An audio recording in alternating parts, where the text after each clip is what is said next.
G secret testimony of Muhammad میں نے یہ بات محمد نے بتائی مجھے. محمد نبی نے کہا کہ میں پردہ ہرگز نہیں کروانا چاہتا تھا، لیکن عمر جو تھا اس کا بڑا زور تھا، اور اس نے اکثر آ کے کہا مجھے کہ جب یہ حفظہ بازاروں میں جاتی ہیں یا تمہاری بیویاں تو لوگ سیٹیاں مارتے ہیں، آوازیں کستے ہیں. تو پھر محمد کو بھی خیال آیا، تو محمد نے کہا یہ حکمت کے تحت یہ پردہ میں نے کروایا تھا، لیکن اسلام جب شروع ہوا ہے اس سے 10 سال تک یا غالباً 11 سال تک اسلام میں پردہ ہرگز نہیں تھا. یہ خدا نے نہیں کیا، فرشتوں نے نہیں کیا، یہ محمد نے اپنی حکمت کے طور پہ ایسا کام کیا ہے. اور یہ کام غالباً مدینے میں آ کے ہوا ہے، جب بلال کو سخت بخار تھا اور ابو بکر کو سخت بخار تھا، تو یہ بخار کی حالت میں بہت کچھ کہہ رہے تھے. اس وقت تک جب عائشہ نے آگے بتایا تو اس وقت تک پردہ نہیں تھا. تو یہ پردہ کروانے والے 2 شخص ہیں، نمبر 1 عمر اور نمبر 2 محمد صاحب. انہوں نے یہ کام کیا ہے اور اس کی وجہ سے بہت نقصان ہو گیا اسلام کو، اور جو آپ دیکھ رہے ہیں. جی محترم زاہد خان صاحب، اپنے پردہ کانسیپٹ پہ اپنے خیالات رکھے، بہت شکریہ. اچھا، اس میں ایک بہت امپورٹنٹ سوال یہ ہے کہ رسول اسلام محمد صلی اللہ علیہ وسلم سے پہلے بھی کیا کوئی یہ کانسیپٹ ہوتا تھا نبیوں میں، یا یہ بھی حضور محمد صلی اللہ علیہ وسلم کے ٹائم ہی شروع ہوا ہے کہ کوئی بھی عورت بنا نکاح کے، بنا شادی کے، یا جو بھی رسم و رواج یا شرعی باتیں ہوتی ہوں گی تو اپنے آپ کو ہیبا کر سکتی ہے، یا ان سیدھے ورڈز آپ یہ کہہ لیجیے کہ اپنے آپ کو سونپ سکتی ہے، یعنی کہ فزیکلی طور پہ؟ کیا کوئی بھی عورت رسول اسلام صاحب کو اپنے آپ کو اپنی مرضی سے سونپ سکتی ہے سر؟ تو کیا یہ اس طرح کا فرمان خدا تعالیٰ کا مانا جائے گا، یہ رسول اسلام کا؟ اور ایک سوال اس میں یہ بھی انکلوڈ ہے کہ کیا رسول اسلام صاحب سے پہلے بھی اور نبیوں نے بھی ایسی ہی باتیں کی ہیں؟ محترم بتائیں، شکریہ.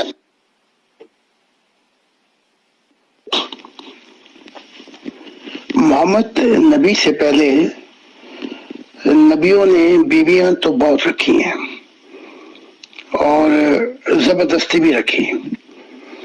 داؤد نے اپنے جنرل اوریا کی بیوی کو زبردستی اس کے ساتھ سویا اور پھر اسے جنرل کو قتل کرا دیا.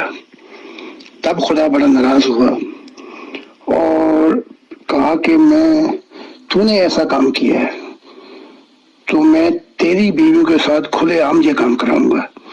پھر داؤد کا بیٹا جو ہے وہ خود اپنے باپ کی بیویوں، اپنی ماؤں کے ساتھ سویا. یہ تورات بتاتی ہے. تو یہ بڑے لمبے واقعات ہیں. ان کی بیویاں بھی ہوتی تھی اور لونڈیاں بھی ہوتی تھی.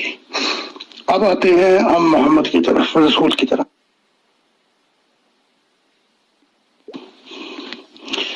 محمد رسول کی جو سیرت ہے اس پہ تو کھلم کھلا آپ دیکھ سکتے ہیں کہ زبردستی بھی ہوئی ہے اور زبردستی کی بھی ہے، اور ان کے خامن کو بھی مروا دیا.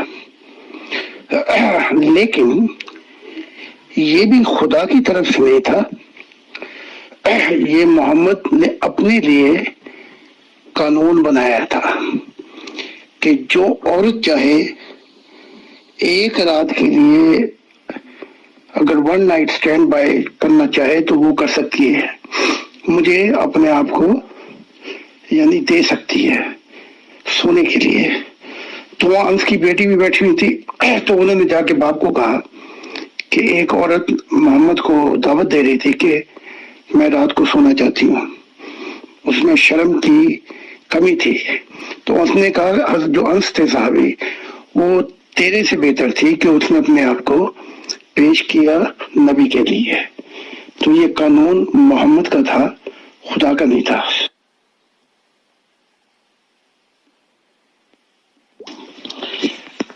خیبر کی کوئی 90 خاتون تھی خیبر کے موقع پر، تو ان کو پھر بانٹ دیا گیا تھا، تو یہ کسی اور صحابی کے لونڈی بن کے ان کے ساتھ گئی۔ پھر صحابہ نے صفیہ کے حسن کا چرچا کیا، تو پھر بھیجا گیا پیغام اس صحابی کو کہ تم کوئی 2 لونڈی لے لو اور صفیہ کو مجھے دے دو۔ تو صحابی تھا، اس نے پھر واپس لی، تو پھر اس کا باپ بھی مارا گیا تھا، اور اس کے خامن کو ایسے مارا کہ اس کو کہا کہ خزانہ کہاں پہ، بہانہ تھا اس کو مارنے کا، ورنہ شادی نہیں ہو سکتی تھی۔ اس نے کہا مجھے پتا نہیں کہ خزانہ کہاں پہ ہے، تو کہا اچھا تو خزانے کا نہیں بتاتا، تو کہا اے عثمان اس کو قتل کر دو، تو عثمان نے اسے قتل کر دیا۔ اب ہوا کیا؟ جی محترم زاہد خان صاحب، یہ تو ایک چلیے الگ کانسیپٹ ہو گیا کہ کسی لیڈی نے چاہا کہ میں سونپ دوں فزیکلی، لیڈی کی مرضی، رسول اسلام صاحب نے بھی ان کی دعوت قبول کی اور وہ چلیے سو گئے۔ بٹ میں نے تو یہ سنا ہے کہ شاید آپ نے بھی کچھ بکس میں ذکر کیا ہے، اور مجھے 1-2 مثالیں پتہ بھی چلی ہیں کہ رسول اسلام صاحب کو اگر کوئی لیڈی پسند آ گئی یا زیادہ خوبصورت لگی ہے تو انہوں نے طاقت کے بل پہ بھی اس کو حاصل کیا ہے۔ اور یہ بھی جانکاری ہے کہ شاید ایسے بھی کیسز ہوئے ہیں کہ جیسے آپ نے بھی فرمایا کہ اس لیڈی کے شوہر کو قتل کیا گیا، اور ایک مشہور واقعہ سنا جاتا ہے، کوئی صفیہ صاحبہ تھیں جن کو پھر بعد میں مدر آف امت آف اسلام بتایا گیا ہے کہ وہ شاید کچھ صحابیوں کو دے دی گئی تھی، اور صحابیوں سے پھر انہوں نے کچھ پیسے دے کے لیے تھے رسول اسلام صاحب نے۔ حالانکہ اس ریگارڈنگ کچھ فوٹوگرافس بھی جس کو کارٹون بولتے ہیں وہ لگائے گئے تھے گروپ میں، کہ گھر جانے کی بھی انہوں نے انتظار نہیں کی اور راستے میں ٹینٹ لگا کر سپاہی کو باہر کھڑا کیا اور فزیکلی ریلیشنز یا جو بھی ہونے تھے ہوئے۔ تو اس طرح کے کیا واقعات ہیں محترم، کہ کیا اس طرح کی باتیں بھی ہوئی ہیں؟ تو یہ کیا خدا کا حکم تھا نبی کو، یا یہ بھی ان کا اپنا ہی کانسیپٹ مانا جائے گا محترم؟ بتائیں، شکریہ۔ اس بات پہ بھی آپ کی ازواجہ جو عورتیں تھیں وہ ناراض تھیں جب یہ کہا کہ وہ تمہاری مائیں ہیں اور میری وفات کے بعد ان سے کوئی شادی نہیں کر سکتا۔ اس پر بھی بڑی لین دین تھی، اور محمد کی جو ازواج ہیں انہوں نے بتایا۔ ان میں سے بھی جو ایک تھی وہ تو پھر چلی گئی تھی مدینہ چھوڑ کے اپنے قبیلے کے پاس، وہ تو آزاد ہو گئی تھی، باقی جو ہیں ان کے بھائی باپ سب تھے، اس لیے انہوں نے ان محمد کی جو بیوی تھی ازواج ان کو جکڑے رکھا اور ان کی نگرانی کرتے رہے کہ وہ کسی آدمی سے شادی یا کسی اور کے ساتھ اپنے تعلق قائم نہ کر سکے۔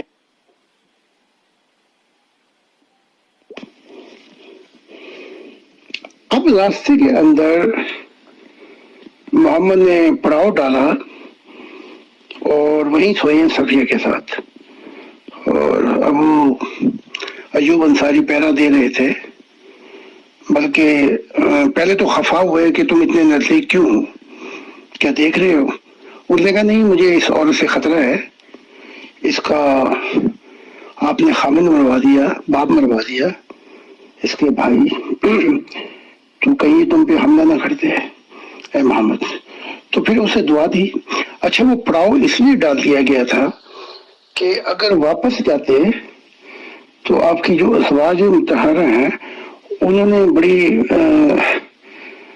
شور مچانا تھا، لڑائی وغیرہ کرنی تھی اور شادی نہ ہونے دیتی، تو اس لیے آپ نے پڑاؤ ڈال کے بیچ میں ہی کام کر دیا کہ اب چاہے جو مرضی کرے، اب تو شادی ہو گئی ہے۔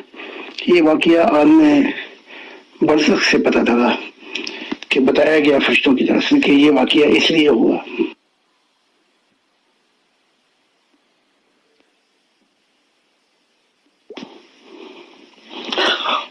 آپ کی دوسری بیویاں جو تھی صفیہ یا وہ دوسری بیوی، جب آپ بہت بیمار تھے وفات کا وقت تھا، اس سے کچھ پہلے جو آخری حج تھا، عباس نے اپنے رشتہ داروں میں سے بھی ایک لڑکی تھی جو بہت جوان تھی اور کنواری تھی، ان کی شادی عباس نے کروا دی تھی. تو ان کے ساتھ تو میرے خیال کچھ مہینے گزارے ہیں. پھر وہ جو اور تھیں جو بہت حسین تھیں اور قید میں آئی تھی، وہ بھی آخری جنگ میں قیدی بن کے آئی تھی، نام مجھے یاد نہیں آ رہا تھا. وہ بھی بہت جوان اور بہت حسین تھی. تو صرف عائشہ نہیں اکیلی تھی، بلکہ عائشہ سے اور بھی کنواری بھی تھی، اور مجھے نام نہیں آ رہا، لیکن عباس نے ان کی شادی کرا دی تھی. اور پھر دوسری، تو یہ سب جوان تھی اور کچھ بھی نہیں ہو سکا.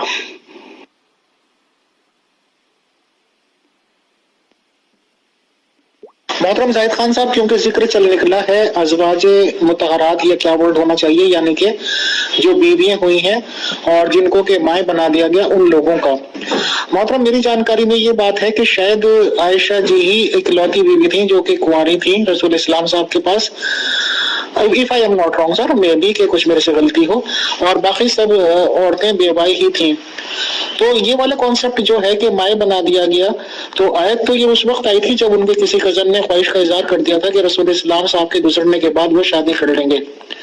تو اللہ تعالیٰ کا جوار رحمت جوش میں آ گیا تھا اور آیت بھیج دی گئی تھی کہ کوئی بھی عورت اب ان کی نکاح نہیں کر پائے گی، شادی نہیں کر پائے گی. تو محترم میرا سوال یہ ہے کہ چلیے، جو آپ نے اور لیڈیز کے اوپر تو جو گزری ہوگی، وہ تو پہلے شادیاں دیکھ چکی تھی، عمریں گزار چکی تھی، بیوہ تھی، یہ تھا وہ تھا. حالانکہ first need of human is food and second is sex sir. But اس فیصلے کا سب سے زیادہ اثر تو عائشہ جی پر ہی پڑا ہوگا، کیونکہ سب سے کم عمر وہ تھی، سب سے کم عمر میں ان کی شادی ہوئی، سب سے کم عمر میں انہوں نے شادی کا ٹیسٹ سکھا، اور سب سے زیادہ لمبی زندگی ان کی لگ بھگ 63 سال سنی جاتی ہے. اور بہت ساری روایتوں میں یہی ملتا ہے کہ ادھک سے ادھک 18 سال تک کی ایج تک وہ بیوہ ہو گئی تھی. محترم، تو کیا سب سے زیادہ زیادتی اس فیصلے کی ایک طرح سے انہیں کے اوپر نہیں پڑی کہ نہ وہ اپنی جوانی میں شادی کر پائیں، نہ یہ بہاریں دیکھ پائیں، نہ بچے، نہ کچھ. اس ریگارڈنگ آپ کیا کہنا چاہیں گے محترم؟ بتائیں. شکریہ.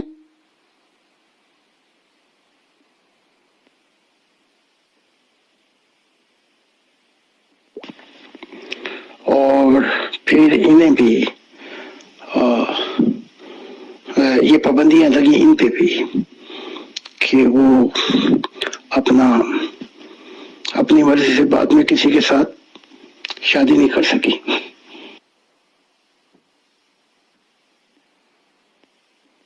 محترم زاہد خان صاحب، ایک لڑکپن ہوتا ہے، پھر جوانی کی دہلیز پہ آدمی قدم رکھتے ہیں، آپ ہوئے ہم ہوئے جوان ہوتے ہیں، اور اکثر کر کے دیکھا ہے کہ کہیں نہ کہیں اٹریکشن بھی ہو جاتا ہے اپوزٹ سیکس کے درمیان، اور الٹیمیٹلی بہت سی لو میرجز ہوتی ہیں یا گھر والے کر دیتے ہیں، شادی کے بندھن میں آدمی بن جاتا ہے.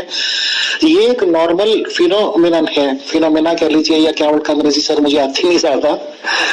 تو مطلب یہ کیا، اس کو ہم کیسے سوچ پائیں گے یا کیسے ہم لے سکتے ہیں کہ ایک طرف تو رسول اسلام صاحب کا کیریکٹر یا کردار ایسا لگتا ہے کہ انہیں عورتیں بہت زیادہ پسند تھیں، کیونکہ یہ بھی قرآن شریف میں بھی ہے شاید، if I am not wrong، کہ جو بھی عورت ان کو ہبہ چاہے کر سکتی ہے. تو ظاہر سی بات ہے کہ خالی عورت کی ہبہ کرنے سے تو کچھ نہیں ہوتا جب تک سامنے والا تیار نہ ہو محترم، یا یہ کہ وہ ہر طرح کی ایبلٹیز نہ رکھتے ہوں. تو ایک طرف تو یہ والا ان کا کانسیپٹ کہ 11 سے 13 تک شادی کی، 17 لونڈی رکھیں، 30 لیڈیز بن جاتی ہیں.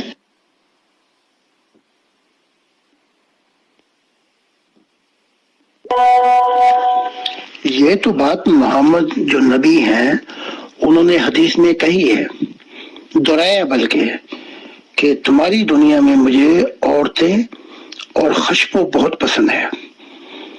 یہ تو بات محمد کہہ چکے ہیں.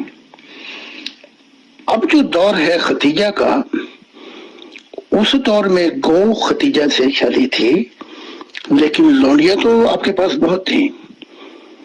لیکن ایک بات، کیونکہ ختیجہ مالدار عورت تھیں اور ختیجہ کی فنانس پوری عرب میں پھیلی ہوئی تھی، اگر ختیجہ کے دور میں ہی کسی اور سے شادی کی جاتی تو فائنینشیل محمد کو نقصان بہت تھا، اور یہ بات محمد خود بھی جانتے تھے کہ پھر میرے پاس کچھ بھی نہیں ہے، لہذا جو کام کہ آفیشیل بیوی رکھی جاتی اسے مجبوراً یہ نہیں کر سکے، لیکن جو لونڈیاں یا بانڈیاں تھیں وہ دور تو چل رہا تھا جسے ہم کہتے ہیں پیرالل، اس میں تو محمد کے پاس بہت کچھ تھا۔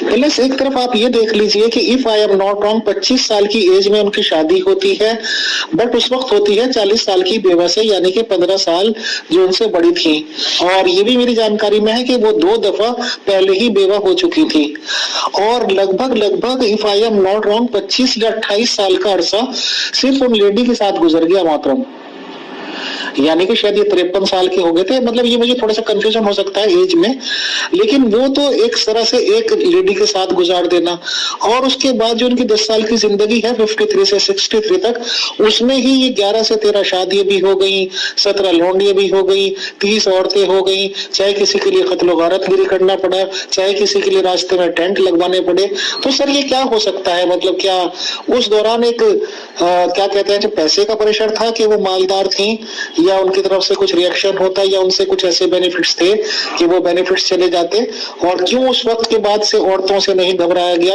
کہ 11 سے 13 شادیاں ہو گئیں اور 17 لونڈی ہو گئیں؟ اس ریگارڈنگ آپ کیا رہنمائی فرمانا چاہیں گے سر؟ بتائیں، شکریہ۔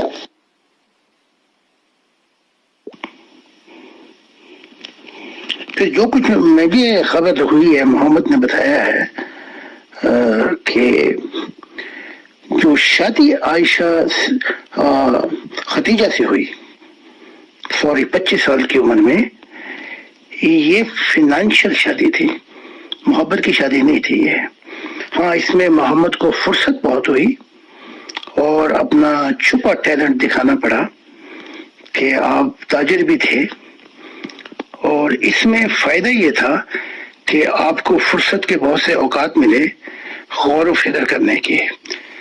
تو یہ خدیجہ کا ہی دور ہے جب آپ اکثر غار حرا میں چلے جاتے تھے اور بہت وقت گزارا ہے وہاں پہ سوچو بچار میں۔ تو یہ وقت عام اور اس سے شادی میں تو نہیں ہو سکتا۔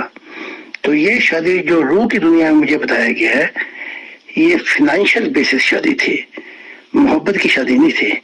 اور اگر دوسری شادی خدیجہ کے دور میں کرتے تو پھر ان چیزوں سے ہاتھ دھونا پڑتا، لیکن لونڈیاں محمد کے پاس تھیں، جسے بسائٹ اس کی پوچھ گچھ کوئی نہیں کرتا تھا۔ محترم زاہد خان صاحب، آپ نے کہا کہ آفیشیل شادی تو ان کی زندگی میں ایک ہی رہی ہے خدیجہ جی کی، اور آپ نے کہا کہ اپارٹ فرام ہر کافی لوگ تھے یا اس طرح کے تھی، تو کیا ہم یہ مانیں کہ یہ تو بالکل خدیجہ جی کی نالج میں ہو ہی کا نہیں جو بھی معاملات ہوئے ہوں گے؟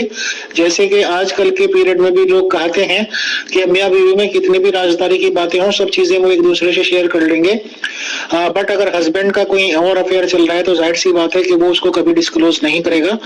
تو میں ان شارٹ یہ پوچھنا چاہتا ہوں کہ اگر ادر افیئرس تھے اس وقت حضرت محمد صلی اللہ علیہ وسلم کے، تو کیا وہ خدیجہ جی کی نالج میں آپ آئے تھے یا نہیں آپ آئے تھے؟ اس ریگارڈنگ سر آپ کے کمنٹس بتائیں، شکریہ۔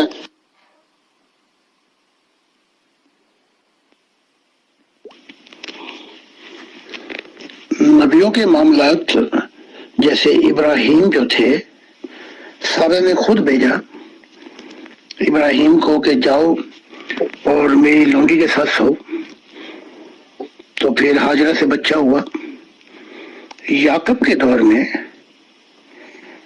بار بار بھیجا اپنا رائفل، اور لیا نے اپنی لونڈیوں کے پاس، جس سے کئی بچے پیدا ہوئے۔ تو خدیجہ کو یہ خبر تھی کہ محمد کے، لیکن یہ اس دور کا دستور تھا، دائیں ہاتھ کی لونڈیاں جو تھیں وہ لونڈیاں ہی رہتی تھیں، لیکن ان سے خدیجہ کی جو فائنینشیل سچویشن تھی، جتنی وہ مشہور تھی، وہ دوسری شادی کرنے کی اجازت نہیں دے سکتی تھی، لہذا لونڈیوں کی تو ان کو خبر تھی، اور وہ ایک دستور بھی تھا، اور خدیجہ کو ان باتوں کی خبر تھی۔ کہ محمد بعض اوقات لونڈیاں رکھتے اپنے پاس،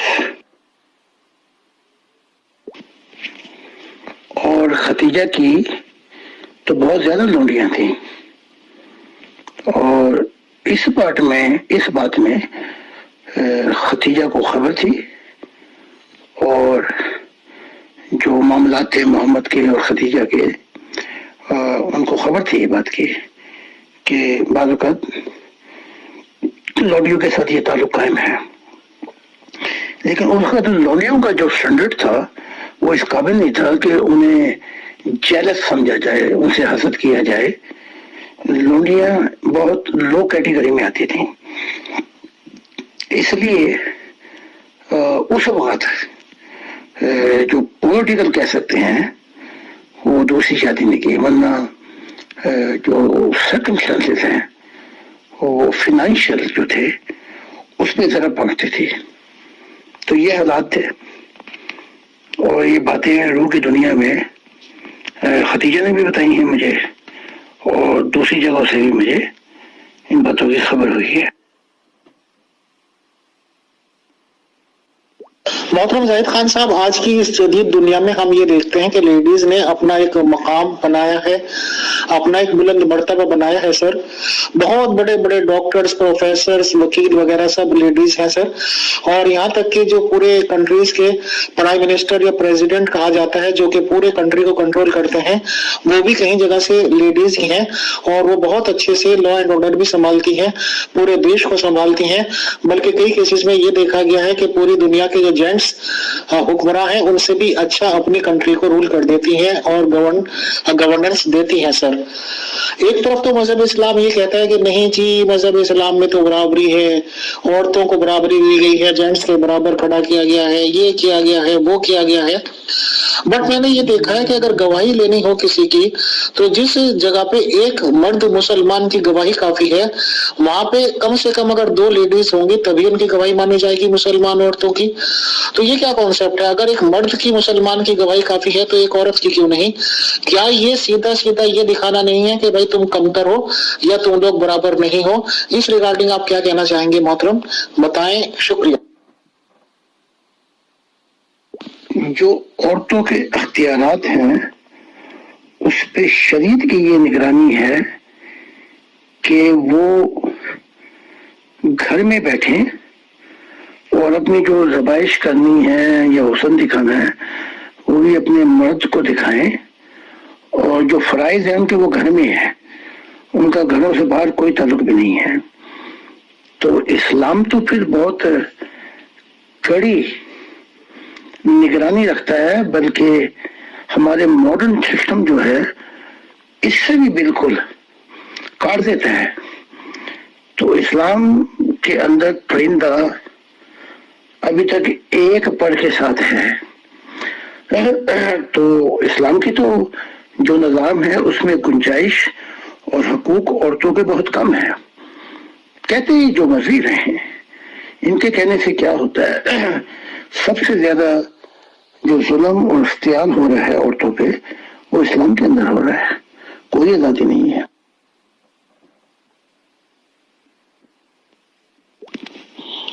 اس کے بارے میں تو قرآن کی آیات بھی ہے کہ جب عورت سوال کرے گی کہ مجھے کس بنا پہ میرے ساتھ یہ سلوک ہوا، تو یہ اشارہ تھا آگے آنے والے وقت پہ۔ We should not forget Islam is a man world۔ اسلام کی جو دنیا ہے اس میں آدمی کا پلڑا بھاری ہے، اور عورت کے حقوق بہت کم ہیں۔ وہ ٹھیک ہے کہ محمد صاحب نے اس دور کے مطابق تھوڑی سی عورتوں کو آزادی دی، ان کو لے کے آئے سسٹم میں، لیکن ایک پنجرے سے دوسرے پنجرے میں لا کے بند کر دیا۔ اور بڑی ڈسکریمنیشن بھی ہے کہ اسلام میں ایک عورت کی گواہی قبول نہیں ہے، اور یہاں تک بھی ہے